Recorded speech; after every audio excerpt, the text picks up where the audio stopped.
Chapter 31. Famine.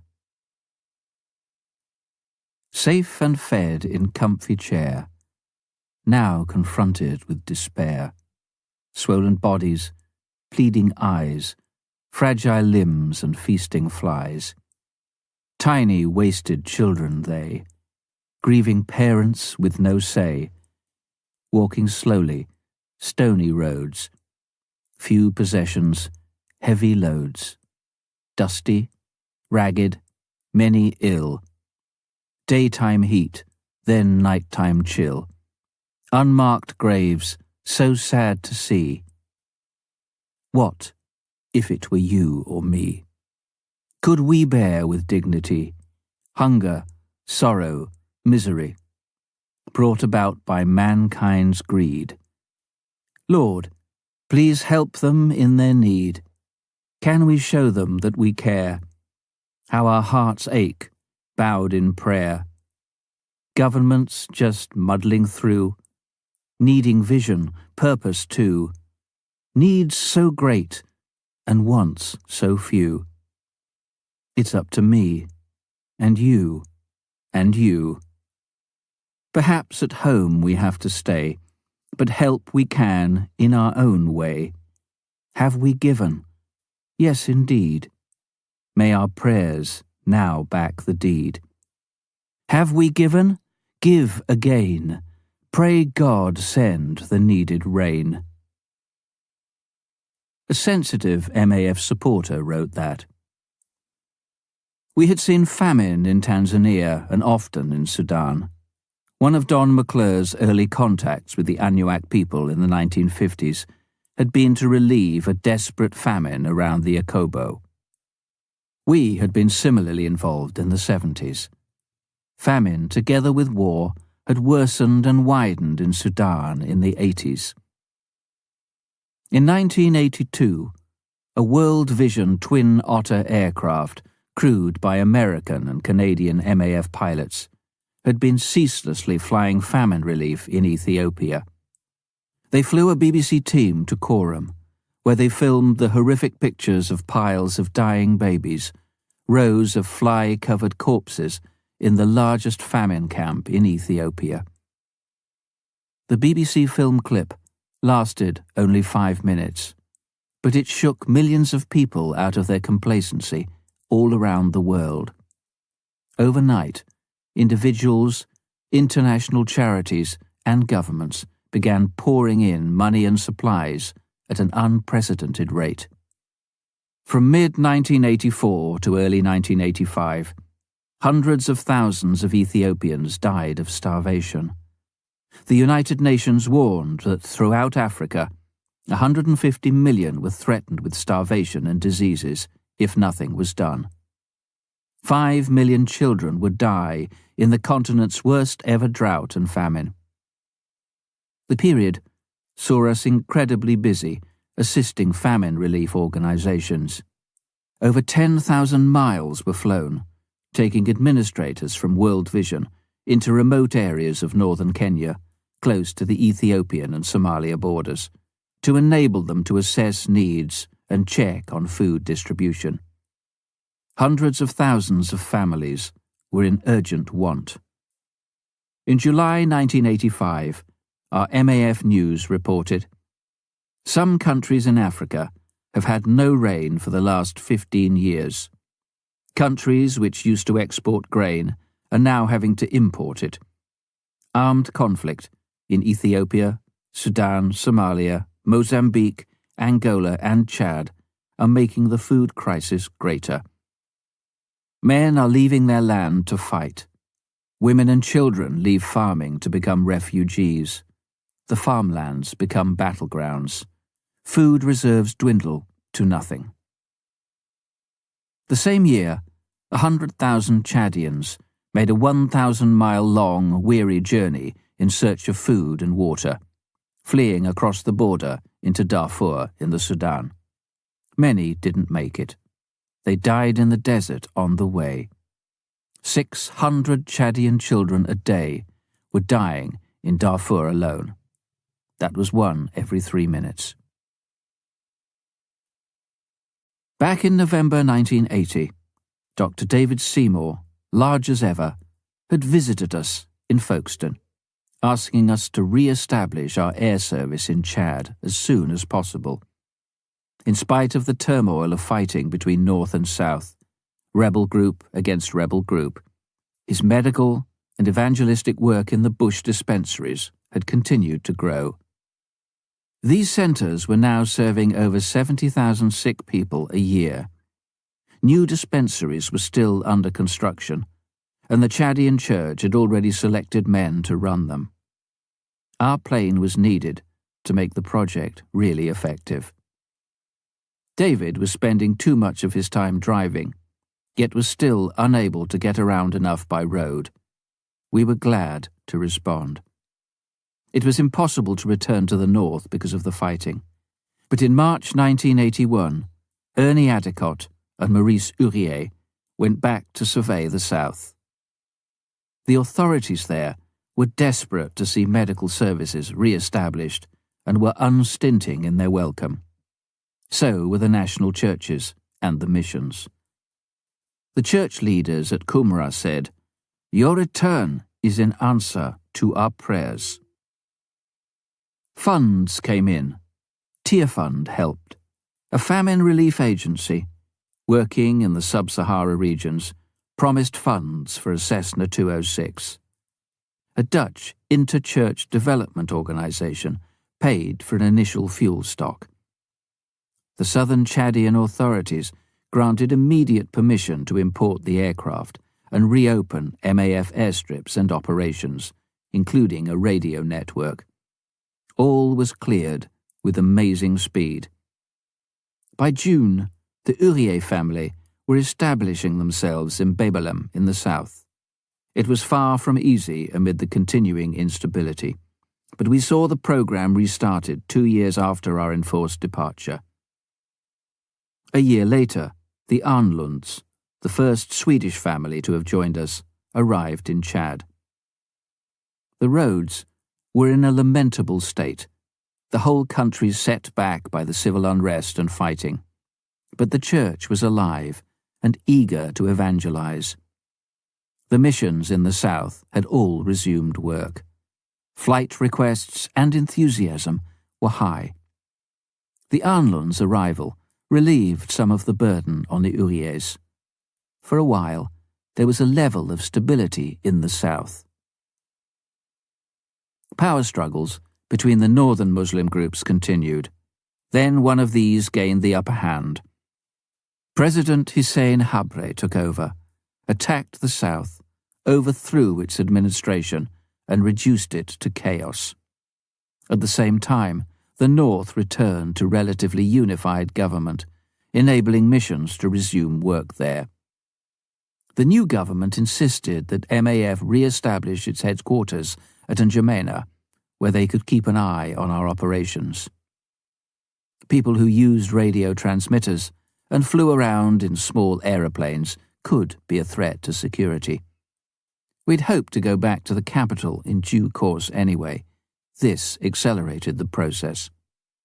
In the south, 32 dispensaries were still being visited monthly, involving half of MAF's flying. But problems multiplied. Many different fighting factions sprang up.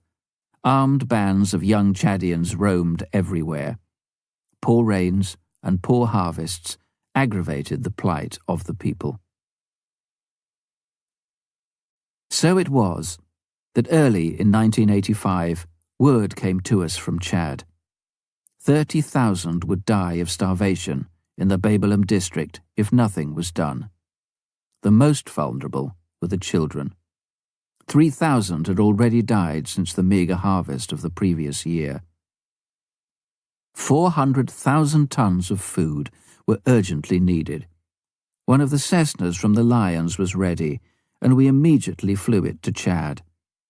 We started a program of ferrying food to Bebelem from places further south where it could be grown. Other forms of transport were no longer feasible. Only planes could carry the grain over the dangerous bandit-ridden areas.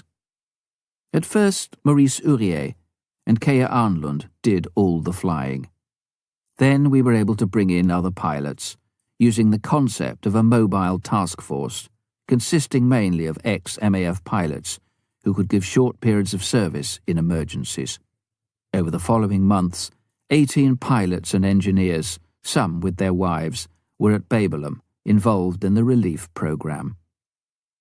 Though this put heavy demands on the permanent families looking after them, their help was essential. A few of the mobile task force pilots were borrowed from other MAF programs. American MAF provided several short-term pilots, including those for the larger turboprop Cessna Caravan, which they loaned to the program for 2 months. An MAF US pilot from the Central Africa Republic to the south also came up several times with his own aircraft. Oxfam provided £60,000 for food.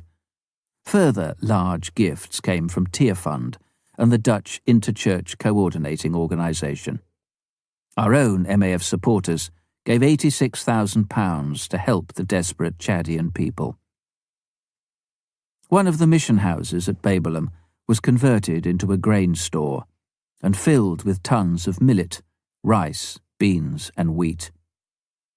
Chadians were kept fully occupied, preparing sacks for distribution to 40 starving villages.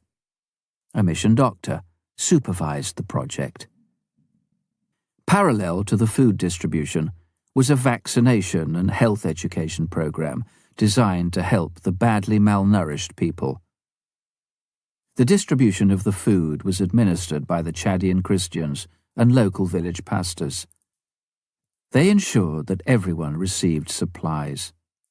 55,000 were fed. Because MAF was able to fly in grain, people were able to stay in their own villages. There was none of the usual displacement in search of food. Such displacement invariably causes further hardship, deprivation, and loss of life. It wasn't a large operation by international standards, but every ton of grain reached its rightful destination. A visitor to the country commented, "You don't have to ask what the church is doing in Chad. It's self-evident." During the famine months, our regular flying program also increased by 30% to meet new opportunities opening up in the north and east of the country.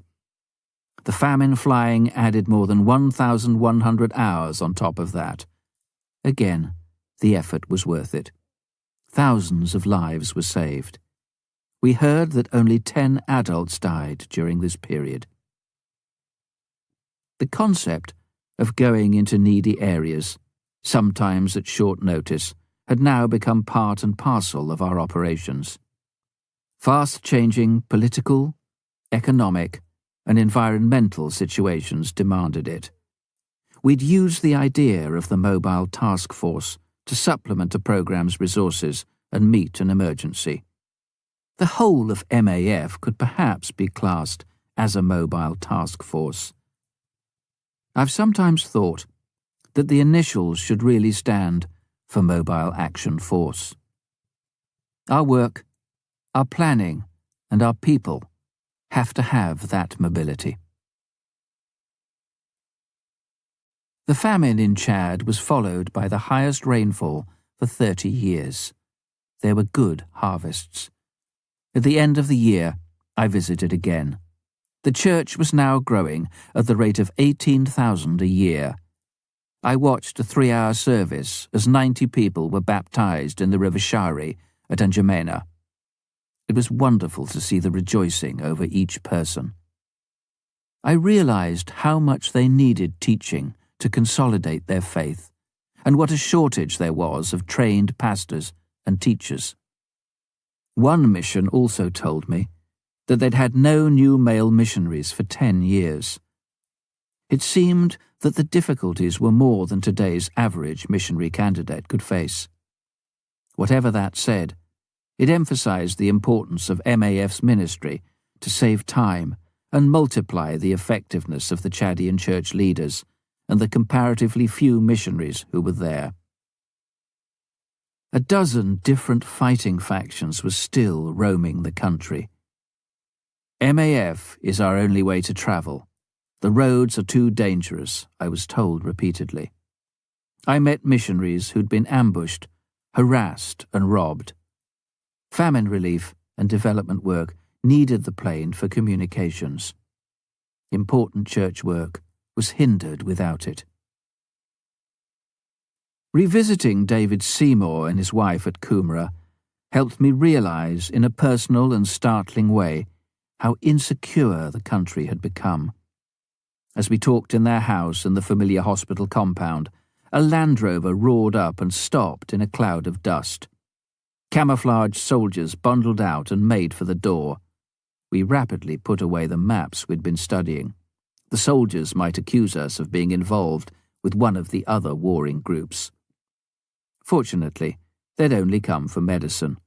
David gave it to them. That was just a tiny glimpse of the unrest. Medical and evangelistic outreach, even by air, was restricted. David now dared visit only 5 dispensaries. Many had been pillaged. Chadian evangelists and medical staff robbed. Difficult and dangerous situations could face pilot, passengers, and plane when they landed. All around was sorrow and suffering, fighting and killing. I thought back again to the time when some suggested that the need for air travel would diminish in Africa, that roads would improve and movement by car become increasingly easy. The reverse had happened. Chad had gone backwards more than 50 years. Further south, Zaire had annually lost 1,500 miles of the roads that had existed when we surveyed it in 1948. Less than 20% remained. Many other countries were in the same plight. What few roads they had could not be maintained. Political upheaval and war made surface travel incredibly dangerous. In MAF, we were privileged to help people who were prepared to go on working in such grim conditions. Our call was to support them, to give them wings of help, encouragement, and hope.